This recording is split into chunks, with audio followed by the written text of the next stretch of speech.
네. 문재인 일가 의혹이 파면 팔수록 괴담만 나오는 파파계 형국이에요. 네네. 문다의 태국 이주를 도운 전 행정관이 법원에서도 진술 거부를 했다고 합니다. 또한 이 사람이요, 신 씨가 현재 조국혁신당 당직자래요. 네. 예? 어떻게 보세요? 아유, 이게 정말 그 아까 기자님이 말씀하신 파도 괴담이라는 말이 너무 맞는 것 같아요. 근데 예. 한편으로 이거 보수 진영 반성해야 됩니다. 그러니까 왜 그러냐면 여기는 사람 하나를 소중하게 생각하는 것 같아요.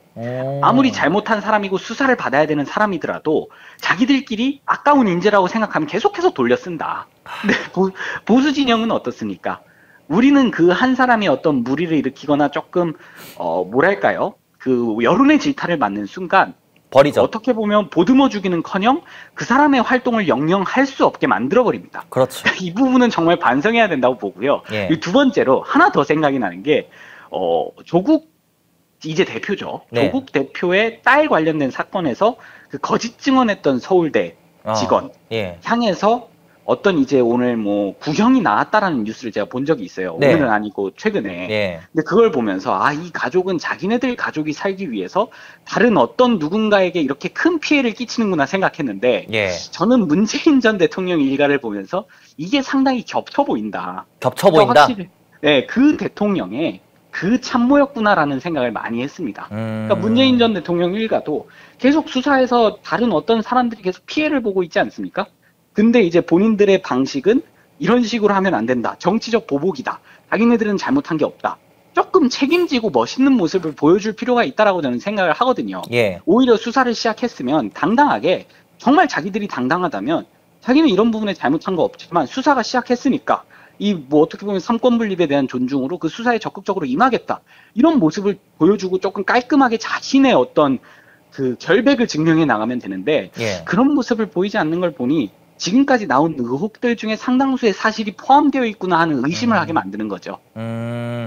자, 그리고 또 충격적인 내용이 하나 더 나왔는데 검찰이요. 네. 청와대 직원이 문다의 가족을 위해 태국 가서 집 매입을 도운 사실을 확인했다는 내용이 언론 보도를 통해 나왔거든요. 네네. 그러니까 이제 속속들 이런 증거들이 계속 나오고 있는 거죠. 정황들이나. 어떻게 네. 보시나요? 그 보도가 사실이라면 예. 제 부모님이 대통령이 아닌 거에 대해서 정말 개탄스럽습니다. 아니 그러니까 이거는 예. 엄빠 찬스를 넘어서 국가 찬스 아닙니까? 그렇죠. 이 국가의 수장이 자기의 아버지라는 이유로 그 국가에서 어떻게 보면 녹을 받아먹고 있는 그 국가를 위해서 일하라고 돈을 주고 있는 사람들이 사적으로 가가지고 도움을 줬다라고 한다면 그 이상한 국정농단이라는 단어를 박근혜 전 대통령한테 붙일 게 아니라 네. 지금 이 가족한테 붙어야 된다. 언론 보도가 사실이라면. 네. 저는 그 정도의 수준이라고 생각을 해요.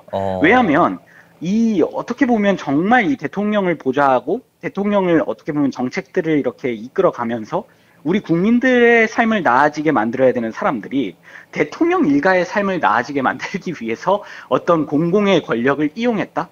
이거는 절대 용납할 수 없다라고 봅니다. 그렇죠. 그리고 오히려 저는 요새 보면서 그 문화계에서 박근혜 대통령 사태 때 네. 정말 많은 사람들이 막 뭐 시국선언 촛불 영화 배우들도 나와서 예. 네, 그런 사람들은 왜 지금 조용히 있을까? 네, 하는 생각도 같이 들고요. 이런 모습이 나왔을 때 오히려 그런 사람들이 나서가지고 이건 뭐냐 하고 먼저 물어줘야 된다는 생각도 요새 듭니다. 참 그렇죠. 그때 탄핵 정국 때 보면은 뭐 영화계 배우들뿐만 아니라 각종 탤런트들이 연예인들이 깨어 있는 모습을 보여준다 시고 나와서 난리도 아니었잖아요. 근데 웃긴 게 실체를 따지고 보면 어떤 뭔가 실체적인 잘못이 있었다고 보기는 힘듭니다. 근데 이제 그러니까 물론 뭐 이거 뭐 법원 판결에 대해서 부정하는 건 아니지만 그 당시에 나왔던 부분들, 공개됐던 부분들은 음모론 수준의 조카잖아요. 그렇죠. 그런데도 불구하고 영화 배우들이 그렇게 나와서 그랬는데 지금 나오는 내용들을 보면 이것도 제2국정농단입니다, 사실상. 근데 그런 모습을 보이는데도 불구하고 다들 침묵하고 있고 실체적인 증거가 나와도 모두가 침묵하고 있고 심지어 저는 축구를 참 좋아하는데 얼마 전에 그 차범근 선수 있잖아요. 우리나라의 레전드죠.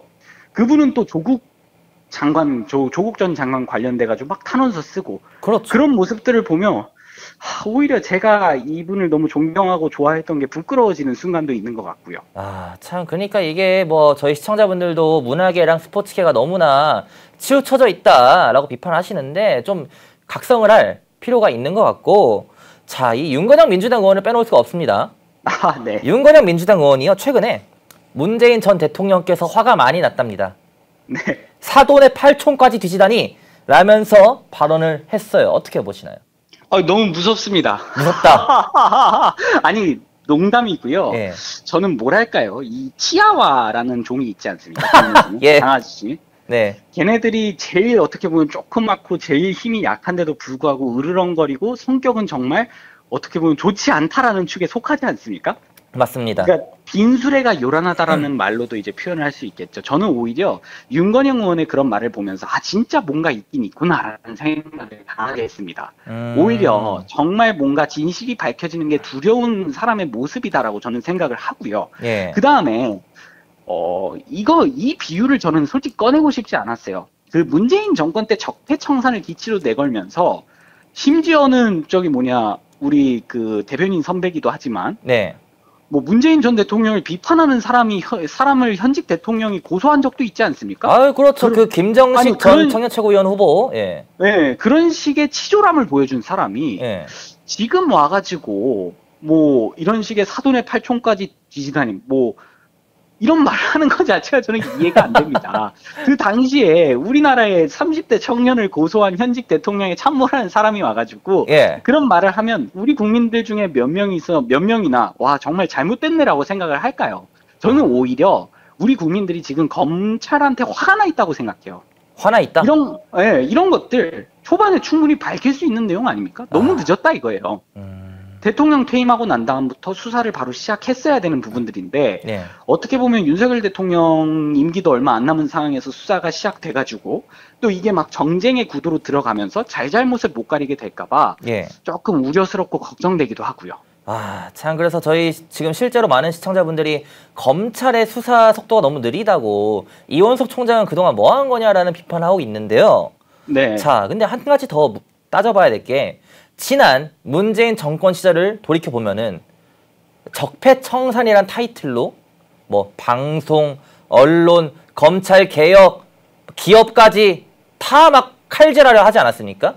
근데 네. 이제는 본인들이 수사받는 입장이 되니까 정치 보복이라고 말을 바꿨어요. 적폐청산이 아니라 정치 보복이랍니다. 어떻게 봐야 될까요? 아니 저는 여기서 되묻고 싶은 게 그렇게 광란의 수사를 했습니까?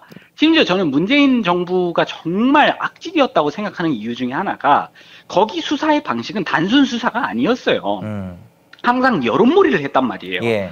어떤 계층을 나쁜 사람을 만들고 사회 악을 만들고 그 적폐라는 최악의 워딩을 만들어서 그 안에서 프레임에 가둬버리는 정말 악질적인 방법의 수사를 동원했던 사람인데 그러니까 저는 여기서 비수사적 방법까지 동원이 됐다고 보는 거예요. 네. 근데 그런 사람이 이제 와가지고 본인에 대해서 그냥 정식 수사만 이루어지자마자 저렇게 조금 행태를 보이는 것 자체가 본인을 전혀 돌아보지 않는 사람이구나 라는 생각을 하게 만드는 것 같아요. 그리고 두 번째로 그 적폐청산이라는 말을 꺼냈으면 본인도 그 적폐의 대상이 됐다고 한다면 정말 당당하게 임해야 된다고 생각해요. 그렇죠. 저는 그러니까 문재인 전 대통령이 본인의 어떻게 보면 스승의 절반도 못 따라간다고 보는 게 뭐 역사적 평가는 많이 갈리겠지만 문재인 전 대통령이 비서실장까지 맡았던 사람이 노무현 전 대통령 아닙니까? 그렇죠. 노무현 전 대통령이 항상 말했던 거, 뭐 국민들이 날 욕해서 행복해지면 욕해도 된다, 막 이런 식의 말들을 본인은 전혀 못 따라가는 것 같아요. 그리고 이게 전직 대통령의 의무 중에 저는 이게 의무라고 생각합니다. 네. 국민 통합에 있다고 생각하거든요. 국민 통합.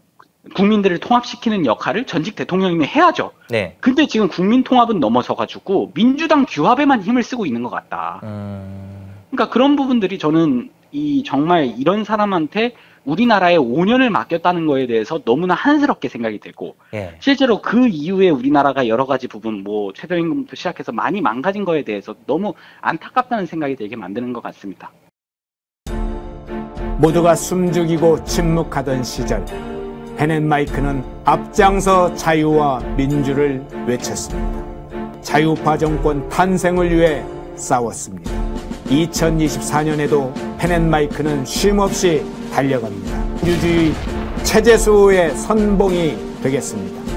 왜곡된 대한민국 역사를 바로 세우겠습니다.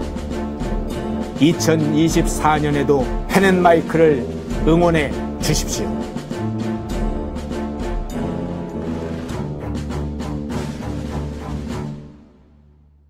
인터넷 검색창에 펜앤마켓을 검색해 주세요. 펜앤마켓은 펜앤드마이크 구독자분들을 위한 종합 쇼핑몰로 좋은 상품으로 온라인 최저가를 목표로 하는 마켓입니다. 많은 관심과 사랑 부탁드립니다.